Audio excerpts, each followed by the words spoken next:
Hi guys. இந்த வீடியோவில் இந்த evil god by playing game மேங்காவோட 2வது எபிசோடோட எக்ஸ்பிளனேஷன் தான் பார்க்க போகிறோம். 1வது எபிசோடோட எக்ஸ்பிளனேஷன் பார்க்காதவங்க லிங்க்கை டிஸ்கிரிப்ஷனில் கொடுத்துருக்கேன், போய் செக் பண்ணி பாருங்க. அதுக்கப்புறம் யாராச்சும் இந்த வீடியோக்கு லைக் போடாமல் பார்க்குறீங்கன்னா மறக்காமல் லைக் போட்டு பாருங்க. அப்போ தான் இந்த வீடியோவை நிறைய பேருக்கு ரெக்கமெண்ட் பண்ணும், எனக்குமே வீடியோ போடுறதுக்கு ஒரு மோட்டிவேஷன் இருக்கும். சரி வாங்க வீடியோக்குள்ளே போகலாம். காட் மேக்கர் கேமை மறுபடியும் ஓபன் பண்றா. இந்த எறும்பு கொல்றது நல்ல கண்டென்ட்டா இருக்கு போல, சலோ இதையே பண்ணுவோம்னு முடிவு பண்றான்.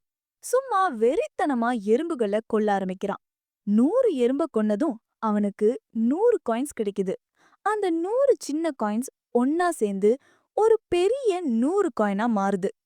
ச்சே, இப்போ என்கிட்ட 100 காயின் தான் இருக்கு, ஒரு ஐட்டம் வாங்குறதுக்கு இன்னும் ரொம்ப நாள் ஆகுமே.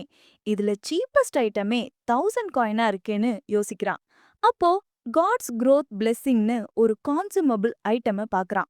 அத பார்த்து கொஞ்சம் எக்ஸைட்டட் ஆகி, இது நல்லா இருக்கு, சீக்கிரம் 1000 காயின்ஸ் கலெக்ட் பண்ணி இத வாங்கணும்னு முடிவு பண்ணி மறுபடியும் எறும்ப கொல்ல ஆரம்பிக்கிறான்.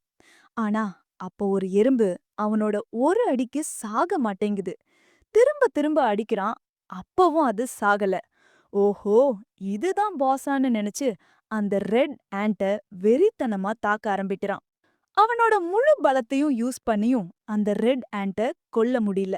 செம்ம கடுப்பாகி சுத்தி இருக்கிற மத்த எறும்புகளை எல்லாம் போட்டு பொளந்துடுறான். அவன் மொத்தம் 801 எறும்புகளை கொன்னதும் ஒரு நோட்டிபிகேஷன் வருது. ஒரு தெரியாத கடவுளோட கர்மா வேல்யூ 800 தாண்டிடுச்சு. இன்னும் 200 கர்மா எடுத்தா நீ ஈவில் காட் என்ற டைட்டில வாங்குவ. டைட்டில் கிடைச்சா ரிவார்டும் கிடைக்கும்னு வருது. இந்த நேரம் பார்த்து ஷிண்டுக்கு செம்ம தூக்கம் வருது. அப்படியே தூங்கிடுறான். அவன் தூங்கும்போது அவனோட யூனிக் அத்தாரிட்டி பிளைண்ட் காட்ஸ் ஐ ஆக்டிவேட் ஆகுது. ஷின்னுக்கு ஒரு கனவு வருது. அவன் ஒரு தியேட்டர்ல இருக்கான். அங்க அவனுக்கு சில காட்சிகள் தெரியுது. அந்த சாகாத ரெட் அண்ட் நடந்து போயிட்டே பேசுது. அப்போ அது பிளாக் ட்ரைபோட கடவுளோட பவரா? என்ன கொல்றதுக்காக அவனோட ஃபாலோவர்ஸை சாக்ரிஃபைஸ் பண்றான். அவன கடவுள்னு சொல்லக்கூடாது, அரக்கன் தான் சொல்லணும். நான் சீக்கிரம் நம்ம ஆளுங்க கிட்ட இத சொல்லியே ஆகணும்னு சொல்லிட்டு அவங்களோட குகைக்கு போகுது. அங்க உள்ள போனதும் அதோட ட்ரைப் எறும்புகள்லாம் சாத்திட்டு இருக்கு. அத பார்த்து கத்துது. டேய், நம்மளோட சாப்பாட திருடுன பிளாக் ட்ரைப் எங்க தப்பிச்சு போயிருக்காங்கன்னு கண்டுபிடிச்சிட்டேன். ஆனா அவங்க எல்லாரையும் அவங்களோட கடவுளே கொன்னுட்டு இருக்கான். அவன் ஒரு மான்ஸ்டர். நான் எப்படியோ தப்பிச்சு வந்துட்டேன். அந்த மான்ஸ்டர் இங்க வரதுக்கு முன்னாடி நாம ஏதாவது பண்ணணும். இத கேட்டதும் அங்க ஒரே அமைதி. ஆனா அடுத்த நிமிஷமே எல்லா எறும்பும் சிரிக்க ஆரம்பிச்சிருச்சு. டேய் பயந்தாங்கொல்லி, பிளாக் ட்ரைபோட கடவுள் ஒரு மான்ஸ்டரா? சாப்பாட்டு சண்டையில தோத்துபா அங்கேயே செத்து இருக்க வேண்டியதுதானேன்னு கிண்டல் பண்ணுதுங்க. அப்போ பின்னாடில இருந்து ஒரு குரல், எல்லாரும் அமைதியா இருங்க. அங்க இருந்த எல்லா ரெட் ஆண்ட்ஸும் எழுந்து நிக்குது. ஏன்னா அவங்களோட ஷாமன் வந்துட்டாரு. அந்த ஷாமன் சொல்றாரு, ரெட் சொல்ற மாதிரி ஒரு ஈவில் பீயிங்கோட பிரசன்ஸ நானும் சென்ஸ் பண்ணேன். அவன் சொல்றது உண்மைதான். இந்த இடம் நம்ம மகாராஜா த கிரேட் எம்பரரோடது. இந்த புனிதமான இடத்துல அந்த ஈவில் காட இருக்க விடக்கூடாது. எவ்வளவு சீக்கிரம் முடியுமோ அவனை எலிமினேட் பண்ணுவோம். ரெட்டுக்கு ஒரே சந்தோஷம், ஷாமன் தன்னை நம்பிட்டாரேன்னு. ஷாமன் அவனோட காயத்தை மேஜிக்ல சரி பண்ணிட்டு அந்த ஈவில் ஸ்பிரிட்ட நானே கொல்ல போறேன்னு சொல்றாரு. இத கேட்டதும் மத்த ரெட் டான்ஸுக்கும் செம மோட்டிவேஷன் ஆகி எல்லாரும் சண்டைக்கு கிளம்புறாங்க. இங்க நம்ம ஷின் கண்ணு முழிக்கிறான். அவன் கனவுல பார்த்தது எல்லாம் ரொம்ப ரியலா இருந்த மாதிரி ஒரு ஃபீல். உடனே அவனோட மொபைல செக் பண்றான். அதே ரெட் டாண்ட் ஸ்கிரீன்ல தெரியுது. இந்த டைம் அத கண்டிப்பா கொண்டுடணும்னு முடிவு பண்றான். ஆனா என்ன ஆச்சரியம், அவன் கனவுல பார்த்த அதே ஷாமன் ஆண்ட் மத்த எறும்புகளோட சேர்ந்து ஸ்கிரீன்ல நிக்குது. ஷின் ஷாக் ஆகி, ஏய், இந்த தாடி வச்ச எறும்பு நான் என் கனவுல பார்த்தனேன்னு சொல்றான். அந்த நேரம் பார்த்து அந்த ஷாமன் எறும்பு ஒரு அட்டாக்க போடுது. அந்த அட்டாக் நம்ப முடியுமா உங்களால? நேரா மொபைல் ஸ்கிரீன்ல இருந்து வெளிய வந்து நம்ம ஷின்னோட நெத்தியில தாக்குது. ஷின் நெத்தியில ஒரு கீறல் விழுந்து ரத்தம் வர ஆரம்பிக்குது. ஆண்டோட பெர்ஸ்பெக்டிவ்ல பார்த்தா ஷாமன் ஒரு பவர்ஃபுல் அட்டாக்க ஷின் மேல விட்டிருக்காரு. ரெட் அண்ட் சந்தோஷத்துல கத்துது, ஈவில் காட கொன்னுட்டீங்க, இது ஒரு பெரிய சாதனை, நம்ம மகாராஜா இத கேட்டு ரொம்ப சந்தோஷப்படுவாருன்னு. ஆனா ஷாமன் திடீர்னு கத்துறாரு, எல்லாரும் இங்க இருந்து ஓடுங்க. வானத்துல இருந்து ஏதோ அட்டாக் வந்து எல்லா ரெட் ஹேண்ட்ஸும் சாக ஆரம்பிக்குது. என்ன நடக்குதுன்னா, நம்ம ஷின்னுக்கு கோவம் தலைக்கேறுது.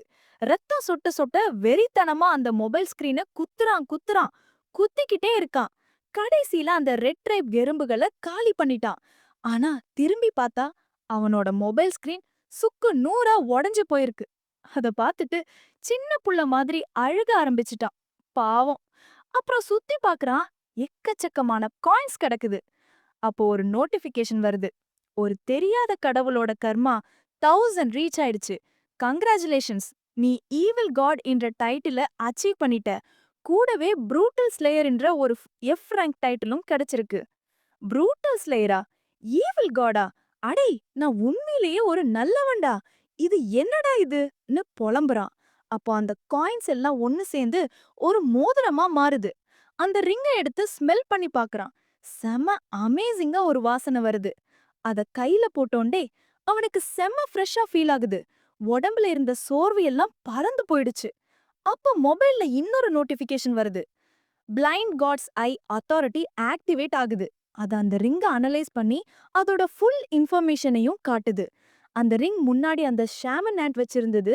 இது உன்னோட ஆட்ரிபியூட்ஸை இன்க்ரீஸ் பண்ணும்னு வருது. எப்ப வாங்குன, வாரண்டி எப்ப முடியுதுன்னு எல்லா டீடைலும் வருது. லேப்டாப்புக்கும் அதே மாதிரி. பெட்ட பார்த்தா இது 10 வருஷம் பழசு, இத தூக்கி எறிஞ்சிடுன்னு காட்டுது. அப்பதான் அவனுக்கு ஒரு விஷயம் கிளிக் ஆகுது. ஒரு நிமிஷம், இந்த மோதிரம் இதோட சேர்ந்து என்னோட இந்த அனலைஸ் பண்ற பவர், இது எல்லாம் வச்சுக்கிட்டு நான் நிஜமாவே ஒரு எஃப் ரேங்க் ஹண்டர் தானா? இருக்கவே முடியாது. ஹண்டர் அசோசியேஷனுக்கு போவோம்னு கிளம்புறான். அடுத்த சீன்ல ஹண்டர் அசோசியேஷன்ல இருக்கான். அங்க ரிசப்ஷன்ல இருக்கிற பொண்ணு கேக்குறா, நீங்க ரீ எக்ஸாமினேஷன் பண்ணணுமா? எக்ஸாமினேஷன்ல ஏதாவது எரர் இருக்க 1%க்கும் கம்மி. உண்மையாவே எக்ஸாமினேஷன் பண்ணணுமா? ஷின் எஸ்னு சொல்றான். உடனே அவ சொல்றா, ஃபர்ஸ்ட் டைம் டெஸ்ட் பண்றது கண்ட்ரி சார்பா ஃப்ரீ. ஆனா இப்போ நீங்க 2 லட்சம் ரூபாய் கொடுக்கணும். கார்ட்ல பே பண்றீங்களா இல்ல கேஷா? இத கேட்டதும் ஷின்னுக்கு தலை சுத்திருது. அந்த பொண்ணு பின்னாடி லைன் இருக்கு, நல்லா டிசைட் பண்ணிட்டு சொல்லுங்கன்னு சொல்றா. ஷின் யோசிக்கிறான். என் ரேங்க் ஏறினாலும் ஒரு ரேங்க் தான் ஏறும். இதுக்கு மேல ஏற வாய்ப்பே இல்ல. இதுக்காக 2 லட்சமா? ன்னு யோசிச்சுட்டு சாரி சொல்லிட்டு அங்கிருந்து வந்து ஒரு ஓரமா உட்காந்துன்றான். சும்மா தேவையில்லாம இந்த ரிங்க வச்சு எக்ஸைட்டட் ஆயிட்டேன். இதுக்கு என் நாவலையாவது எழுதியிருக்கலாமேன்னு புலம்புறான். அப்ப சுத்தி இருக்கிற ஆளுங்கள பார்த்து அவனோட பிளைண்ட் காட்ஸ் ஐ பவரை யூஸ் பண்ணி அவங்களோட இன்ஃபர்மேஷனை பார்க்க ஆரம்பிக்கிறான். ஒருத்தரோட வியாதி தெரியுது, ஒரு பிரெக்னன்ட் லேடி பத்தி தெரியுது, ஒரு வயசானவர் பத்தியும் தெரியுது. அப்பதான் ரொம்ப சோகமா உட்கார்ந்து இருக்கிற ஒரு பொண்ண பாக்குறான். அவ பேரு மீரி. வயசு 19. அவளோட ஸ்பெஷாலிட்டில த்ரில்டுன்னு போட்டிருக்கு. இத பார்த்ததும் ஷின்னுக்கு ஒரு மாதிரி ஆயிடுச்சு. ஏன்னா பிளைண்ட் காட்ஸை யூஸ் பண்ணி ஒரு பொண்ணோட பேரு தெரியறது இதுதான் ஃபர்ஸ்ட் டைம். த்ரில்டா? அதுக்கு என்ன அர்த்தம்னு யோசிச்சுட்டே அந்த பொண்ணு கிட்ட போறான். அவனே தடுக்க பாக்குறான். ஆனா அவன் ஒரு ஆத்தர் ஆச்சே. அந்த கியூரியாசிட்டி அவன சும்மா விடல. அந்த பொண்ணு கிட்ட போய் கேக்குறான், நீங்க இப்போ ரொம்ப த்ரில்டா ஃபீல் பண்றீங்க இல்லையா? ஷின் வந்து மிரி கிட்ட இத சொல்லும்போது மிரிக்கு செம்ம கோவம் வந்துருது. உடனே அவன் சொல்றான், இல்ல இல்ல, நான் அந்த மாதிரி ஆள் இல்ல. இத கேட்ட உடனே மிரிக்கு இன்னும் ஜாஸ்தி கோவம் வருது. நம்ம ஷின் பாத்துட்டு இருக்கான். என்னடா பண்றது இப்போ அப்படின்னு யோசிச்சுட்டு இருக்கும்போதே கரெக்டா அவனோட சிஸ்டர் கிட்ட இருந்து ஒரு கால் வருது. அப்பாடான்னு சொல்லி ஒரு சான்ஸ் கிடைச்ச மாதிரி அங்க இருந்து எஸ்கேப் ஆயிடுறான். அப்படியே அவனோட சிஸ்டர் கிட்ட பேசிட்டு இருக்கான். சரி, நான் என் நீஸை எங்க வந்து பார்க்கணும் அப்படின்னு. கட் பண்ணா நெக்ஸ்ட் சீன்ல அவனோட நீஸ் அவ கூடவே தான் உட்கார்ந்துட்டு இருக்கா. அவளை பார்த்துட்டு நம்ம ஷின் மனசுக்குள்ள யோசிக்கிறான், அடேங்கப்பா எவ்ளோ கியூட்டா இருக்கா இந்த பொண்ணு. என் டீமன் சிஸ்டர் ஒரு ராட்சசி, அவளுக்கு போய் இப்படி ஒரு ஏஞ்சல் மாதிரி ஒரு பொண்ணு பிறந்திருக்கே அப்படின்னு. அப்ப அந்த பொண்ணு கேக்குறா, டார்க் ஹிஸ்டரினா என்ன அர்த்தம்? அடச்சி, இத கேட்ட உடனே நம்ம ஷின்னுக்கு அவனோட டார்க் ஹிஸ்டரி எல்லாம் ஞாபகம் வந்து அவனோட மூடே மொத்தமா ஸ்பாயில் ஆயிடுது. அந்த பொண்ணு பேரு தான் ஜியா. அவ திரும்பவும் கேக்குறா, சொல்லுங்க அதுக்கு என்ன அர்த்தம்னு. ஆனா நம்ம ஷின் அவளோட கன்னத்தை தான் பார்த்துட்டு இருக்கான். சோக்கான விஷயம் என்னன்னா அது செம்ம ஃப்ளஃபியா இருக்கு. உடனே கியூட்டின்னு சொல்லிக்கிட்டே அவ கன்னத்தை போய் கிள்ளிடுறான். பட்டார்னு கைய தட்டி விட்டுட்டு ஜியா செம்ம கோவமா கத்துறா. எனக்கு உங்கள சுத்தமா புடிக்கல. நான் சொன்னேன்ல எனக்கு இது புடிக்காதுன்னு. எத்தன தடவ சொல்றது? ஷின் உடனே சாரி சாரின்னு சொல்றான். மனசுக்குள்ள நினைக்கிறான், ஐயையோ அவளோட ஃப்ளஃபி சீக்ஸ என்னால ரெசிஸ்டே பண்ண முடியல. ஆனா நான் அப்படி பண்ணா அதுதான் அவளுக்கு சுத்தமா பிடிக்க மாட்டேங்குது. அதுக்கு மேல தான் இவளுக்கு ஒரு தடவ கோவம் வந்துட்டா ரொம்ப நேரத்துக்கு அப்படியே தான் இருப்பா. சட்டுன்னு பார்த்தா நம்ம ஷின்னோட பிளைண்ட் காட் ஐ ஆக்டிவேட் ஆகுது. அவனுக்கு ஜியாவோட ஸ்டேட்டஸ் விண்டோ தெரிய ஆரம்பிக்குது.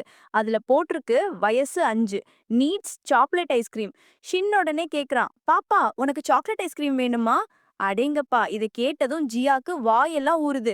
நெக்ஸ்ட் சீன்ல பார்த்தா 2 பேரும் ஒரு ஐஸ்கிரீம் கடையில நிக்கிறாங்க. ஜியா சொல்லிட்டு இருக்கா, அங்கிள் எனக்கு ஒரு சாக்லேட் கோன் ஐஸ்கிரீம் வேணும். நம்ம ஷின்னும் அவன்கிட்ட இருந்த கொஞ்சம் காயின்ஸை எடுத்து கவுண்டர் மேல வைக்கிறான். இமேஜின் பண்ணுப்பா, அந்த கவுண்டர்ல இருக்கிற பொண்ணுக்கு இந்த சில்லறை எல்லாம் பொறுக்கணுமேனு கடுப்பாகி ரொம்ப கம்மியா ஐஸ்கிரீம் போட்டு கொடுக்கறா. இத பார்த்த நம்ம ஷின் அவனோட காட்ஸ் கிரஷிங் ஃபிங்கர் அபிலிட்டிய அந்த ஐஸ்கிரீம் மிஷின் மேல யூஸ் பண்றான். அவ்வளோதான். அந்த மிஷின்ல இருந்து டன் கணக்குல ஐஸ்கிரீம் கொட்ட ஆரம்பிக்குது. அடுத்த சீன்ல பார்த்தா அவ்ளோ பெரிய ஐஸ்கிரீமையும் ஜியா மட்டுமே உட்காந்து சாப்பிட்டுட்டு இருக்கா. ஷின் பாவம் எனக்கு ஒரு பைட் தான் கேக்குறான். ஆனா ஜியா மூஞ்சி திருப்பிக்கிட்டு முடியாதுன்னு சொல்லிட்டா. ஷின்னும் சரி சரி நீயே சாப்பிடுன்னு சொல்லிடுறான். சரியா அந்த நேரத்துல ஷின்னோட மொபைலுக்கு டடடடடன்னு வார்னிங் நோட்டிபிகேஷன்ஸ் வர ஆரம்பிக்குது. அதுல ஒரு மெசேஜ் வருது. Title cruel lothar F rank has been activated. இந்த வீடியோ இங்கே முடியுது. இதுக்கப்புறம் என்னாச்சுன்னு அடுத்த வீடியோல பார்க்கலாம். அது வரைக்கும் பை பை.